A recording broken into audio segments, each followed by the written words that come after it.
Sir,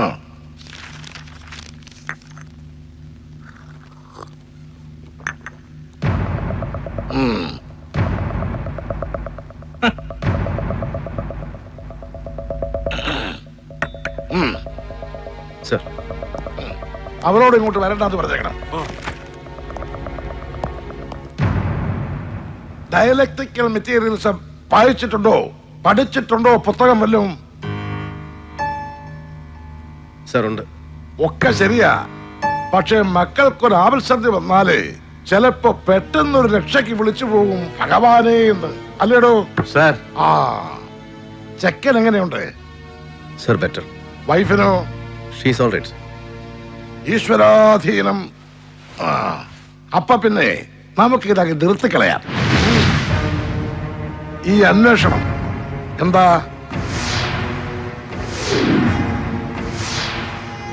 അല്ല sir, ഇത്ര പെട്ടെന്ന്?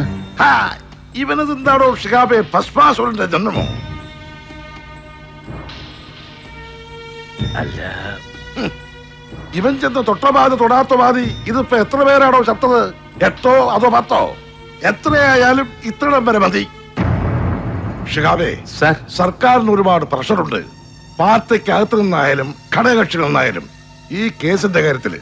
സാർ, ഇത് ഇത്രയ്ക്ക് അങ്ങ് വഷളായ സ്ഥിതിക്ക് തൽക്കാലം നിർത്തിവെപ്പിക്കാനാ എന്നോട് പാർട്ടിയുടെ നിർദ്ദേശം.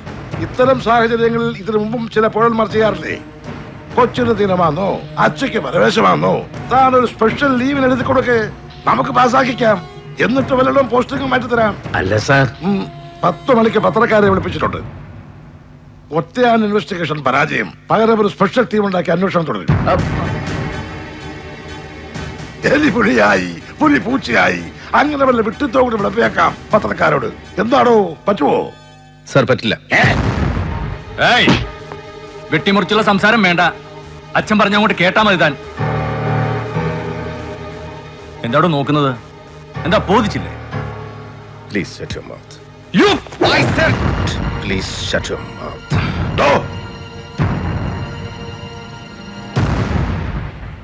സർ, സർ, സ്റ്റേറ്റ് ഭരിക്കുന്നത് അപ്പൻ, പുത്രനല്ല. And I listen not to him, just you. പറയുന്നത് ആരായാലും നീ അങ്ങ് കേട്ടോടാ മതി. അതാ നിനക്ക് നല്ലത്. സർ, പറ്റില്ല. കൊട്ടിഘോഷിച്ചോരോ യുദ്ധത്തിന് ഇറങ്ങി പുറപ്പെട്ടിട്ട് ഒടുക്കം വിട്ടിത്തം തിരിച്ചറിയുമ്പോ ശത്രുപാളയത്തിൽ അങ്ങോട്ട് ചെന്ന് സന്ധി ഒപ്പുവെക്കുന്ന പതിവ് തന്ത്രം ഉണ്ടല്ലോ. പാർട്ടി മൂക്കുകയറിട്ടു, സഹമന്ത്രിമാർ പാലം വലിച്ചു, ഘടകകക്ഷികൾ കടകം തിരിഞ്ഞു. അങ്ങനെ പത്രക്കാരെ ക്ഷണിച്ചു വരുത്തി സ്വയം രക്തസാക്ഷിത്വം സ്ഥാപിച്ചിരിക്കുന്ന സഖാവിന്റെ പതിവ് ഗിമ്മിക് നടപ്പിലാവില്ല സാർ ഈ കേസിൽ. നിർത്തിവെക്കണമെന്ന് അങ്ങിപ്പോൾ ആവശ്യപ്പെടുന്നത് ഇവന് വേണ്ടിയിട്ട്. കമ്പളികണ്ഠൻ ജോസ് കൊല്ലപ്പെട്ട അതേ ദിവസം കൊച്ചി പുറങ്കടലിൽ നങ്കൂരമിട്ട കോടാപ്രദേശന്റെ ഉല്ലാസ കപ്പലിൽ ഇവനുണ്ടായിരുന്നു. വിത്ത് Sethumadhavan, the most notorious, the most sought after drug agent of the state. കപ്പലിൽ നിന്ന് സേതുവിന്റെ ലക്ഷറി ബോട്ടിൽ അഴിമുഖം കിടക്കുമ്പോ റുട്ടീൻ ചെക്കിങ്ങിന് കയറിയ ഡ്യൂട്ടി ഓഫീസേഴ്സിനെ മുഖ്യമന്ത്രിയുടെ പുത്രൻ പുളിച്ച പുലഭ്യം വിളിച്ചു. കോസ്റ്റ് ഗാർഡ് ചീഫ് സംഭവം അന്ന് തന്നെ റിപ്പോർട്ട് ചെയ്തു. സെൻട്രൽ ഐബിക്കും ഗോവ ഇന്റലിജൻസിനും ഇവിടുത്തെ സ്റ്റേറ്റ് പോലീസിനും. മുഖ്യമന്ത്രിയുടെ ഓഫീസിലെ ക്വാർട്ടറി അത് ഹഷപ്പ് ചെയ്തു, ഫയല് മുക്കി. ഹോം മിനിസ്റ്റേഴ്സ് ഓഫീസ് അതൊരു ബാർഗൈനിങ്ങിന് സൂക്ഷിച്ചു. And I have with me A copy of that report. എന്താ സാർ, സത്യമല്ലേ? പറ്റുമോ അങ്ങേക്ക് നിഷേധിക്കാൻ? പുറത്ത് പോലീസ് ഇന്നലെ ഉണ്ടായില്ലേ സാർ? ഒരു മുഖ്യമന്ത്രി ഒരിക്കലും മുഖം അനുവദിച്ചുകൂടാത്ത ഒരു വിശിഷ്ടാതിഥി സേതുമാധവൻ എന്ന നൊട്ടോറിയസ് ഗസ്റ്റ് ഇന്നലെ ഇവിടെ വന്ന് ഇറങ്ങുമ്പോ, ഇന്നലെ പുലർച്ചയ്ക്ക് ഇദ്ദേഹം ഇവിടെ കാലുകുത്തിയ നേരം മുതൽ പുറത്ത് പാറാവ് നിൽക്കുന്നവരിൽ എന്റെ മെന്നുണ്ട് സാർ. നിർത്തിവെക്കാം അന്വേഷണം. കൽപ്പിച്ച് ഇതുവരെ ഉണ്ടായ ധിക്കാരങ്ങളൊക്കെ കണക്കിലെടുത്ത് എനിക്ക് സസ്പെൻഷൻ, ഡിസ്മിസൽ, തൊപ്പിതെറിപ്പിക്കൽ, എത്ര കടുത്ത ശിക്ഷയുമാവാം സാർ. You are welcome. പക്ഷെ അതിനു മുമ്പ് കൺമുന്നിൽ നിന്ന് ഇങ്ങനെ കുത്തിപ്പിടിച്ച് കൊണ്ടുപോകും ഞാനിവനെ. എന്നിട്ട് കമ്പളികണ്ഠൻ ജോസ് വധക്കേസിലെ സസ്പെക്ട്സ് IG ബാലു, അപ്പിച്ചായി, സുഭദ്ര, സേതുമാധവൻ ഇവരാരൊക്കെ ആയാലും അവർക്കൊപ്പം ഒരൊറ്റ ദിവസമെങ്കിലും കോടതി വരാന്തയിൽ നിൽക്കേണ്ടി വരും സംസ്ഥാന മുഖ്യമന്ത്രിയുടെ ഈ തൃപ്പുത്രന്. ഫോർട്ട് കൊച്ചി ശക്തി ലോഡ്ജിന് മുന്നിൽ ഒരു അജ്ഞാത മൃതദേഹം കാണപ്പെട്ടപ്പോ അതിലൊരു ശത്രു സംഹാരത്തിന് പഴുതുണ്ടെന്ന് ദുർബുദ്ധി തോന്നിച്ചപ്പോ അന്വേഷണം ഇങ്ങനെ ഒരു ഭസ്മാസുരന്റെ തലയിൽ കെട്ടിയേൽപ്പിക്കുമ്പോ അതിലിങ്ങനെ പുത്രന്റെ രൂപത്തിലൊരു കാളസർപ്പയോഗം പ്രതീക്ഷിച്ചില്ല സംസ്ഥാനം അടക്കി ഭരിക്കുന്നയാൾ, അല്ലേ? പിടിച്ച് പുറത്താക്കുന്നുണ്ടോ? ആൻസർ, എത്ര മഹത്തരമായ ജനാധിപത്യമാണെങ്കിലും അർത്ഥം കൊണ്ടും അധികാരം കൊണ്ടും ഒരു മുഖ്യമന്ത്രിക്ക് മുന്നിൽ എന്നെ പോലൊരു പെറ്റി ലെവൽ ഓഫീസർ എത്രയോ ചെറുതാണെന്ന ചട്ടവും ഹൈറാർക്കിയും സത്യവും എനിക്ക് ബോധ്യമില്ലാഞ്ഞിട്ടല്ല. But as a citizen, as a voter and as a comrade by soul ഒന്ന് മാത്രം പറഞ്ഞിട്ട് സർ. ഒപ്പം നിന്ന സഖാക്കന്മാരെ മുഴുവൻ പെരുങ്കള്ളന്മാരെന്ന് മുദ്രകുത്തി പത്രങ്ങൾക്കും ചാനലുകൾക്കും ഒറ്റുകൊടുക്കുമ്പോൾ ഒരു ബുൾഡോസറിന്റെ പൊയ്ക്കാലിൽ ആകാശത്തോളം യശസ്സുയർത്തിയെന്ന് തുഗ്ലക്കിനെ പോലെ വിരിഞ്ഞു നിന്ന് വിട്ടി സ്വർഗം പടുക്കുമ്പോ അതിനെല്ലാം ചേർത്ത് പുത്രൻ മുജന്മ ശത്രു എന്ന ഡയലക്ടിക്കൽ മെറ്റീരിയലിസം നടപ്പിലാകുമെന്ന് പ്രതീക്ഷിച്ചില്ല സഖാവ് CP, അല്ലേ സർ? തെറ്റുപറ്റിയെന്ന് തിരിച്ചറിഞ്ഞാൽ അത് അവനവനായാലും ശരി, പുത്രനായാലും ശരി, സത്യങ്ങൾ ഏറ്റു പറയണം സർ. ജനങ്ങളോട്, സഖാക്കളോട്, പ്രസ്ഥാനത്തോട്. അതാണ് സർ ലെഫ്റ്റിസ്റ്റ്, അതാണ് സർ ലെനിനിസ്റ്റ്, അതാവണം സർ കമ്മ്യൂണിസ്റ്റ്. അങ്ങേക്കത് പറ്റാതെ പോയാൽ പിന്നെ let me tell you with utmost regret sir, അധികാരവും പദവിയും സ്ഥാനങ്ങളും ഒഴിഞ്ഞ് മഹാവര്യന്മാർ അന്ത്യവിശ്രമം കൊള്ളുന്ന വലിയ ചുടുകാട്ടിലെ ചൊരിമണലിൽ ഒരു ചിത കത്തി അമർന്നു കഴിയുമ്പോൾ, അവസാനത്തെ ഇൻകിലാബും മുഴങ്ങി കഴിയുമ്പോൾ, ഒടുവിൽ സ്മാരകശിലയിൽ കൊത്തിവെക്കാൻ ഒരൊറ്റ വിശേഷണമേ ബാക്കിയുണ്ടാവൂ സർ. ജനങ്ങളുടെ മനസ്സിൽ, സഖാക്കന്മാരുടെ മനസ്സിൽ, അങ്ങയുടെ പ്രസ്ഥാനത്തിന്റെ മനസ്സിൽ. A leftist but a renegade, a comrade who betrayed. ഒറ്റ വാക്കിൽ സർ, ഒറ്റക്കാരൻ. അത് സംഭവിക്കാതിരിക്കട്ടെ sir. I will wait outside. അങ്ങയുടെ തീരുമാനം. ലാൽ സലാം.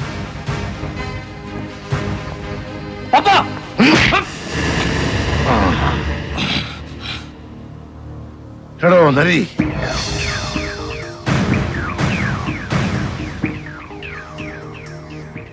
തെറ്റുപറ്റിയ തനിക്കല്ല എന്ന് നിശ്ചയമുണ്ടെങ്കിൽ നിർത്തണ്ട, അന്വേഷണം തുടരാം. സർ. പൊയ്ക്കോ, ഗോ അഹെഡ്. സർ.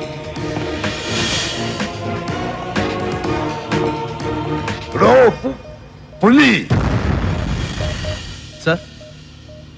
ലാൽ സലാം. ലാൽ സലാം.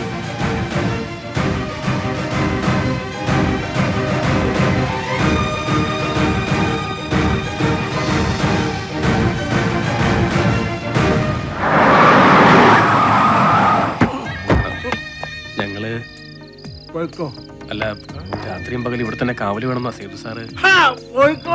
ഓ,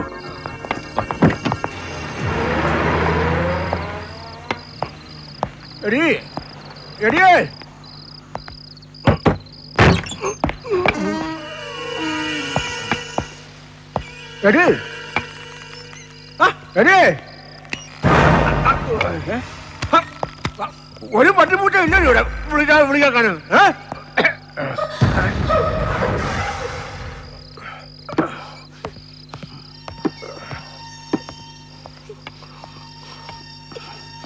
எங்கிருந்தோ வந்தான் இடை சாத்தினான் என்றான், எங்கிருந்தோ வந்தான் இடை சாத்தினான் என்றான், இவனை யான். പഠിക്കാതെ മേதை ബാലമുരുകൻ തിയേറ്ററിൽ കണ്ട പടം പണ്ട് രാജാക്കാട്ടിരിക്കുമ്പോ അവിടെ നിന്നാ ബന്ധം തുടങ്ങുന്നത് സേതുവിന്റെ അച്ഛൻ നാരായണൻ നായരുമായിട്ട്. അവിടെ നിന്നാ കാട് കയറുന്നത് ആദ്യം കഞ്ചാവ് തോട്ടം തുടങ്ങാൻ. അവിടെ ഇരിക്കുമ്പോഴാ ഡിപ്പാർട്ട്മെന്റ് ജീപ്പിൽ ഡ്രഗ് ട്രാഫിക്കിംഗ് നടത്തിയതിന് കേസ്. സർവീസ് നിന്ന് ടെർമിനേഷൻ. സബ് ഇൻസ്പെക്ടർ വട്ടക്കാലിൽ പുരുഷോത്തമൻ പിള്ള അധ്യക്ഷൻ. മുസ്തഫ സർ.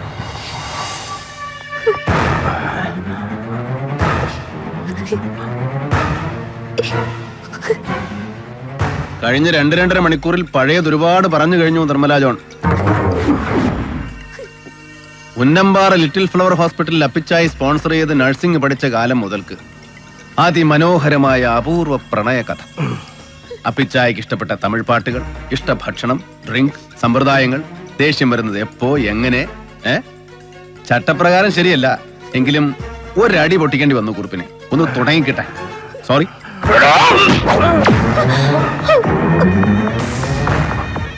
മരിച്ചു കിടക്കുമ്പോ കൃത്യം ദാ ഇവിടെ കമ്പളികണ്ഠൻ ജോസ്. ആരോ അടിച്ചിട്ട് സ്റ്റിച്ചിട്ട മുറിവ്, ലാത്തി, ക്ലബ്, വെറും വാക്കിംഗ് സ്റ്റിക്ക്, അല്ലെങ്കിൽ ഇങ്ങനെ ഗരുഡൻ കെട്ടിയ വടി, എന്തുമാവാം. പഴയ കഥകളെ പറഞ്ഞിട്ടുള്ളൂ നിർമ്മല.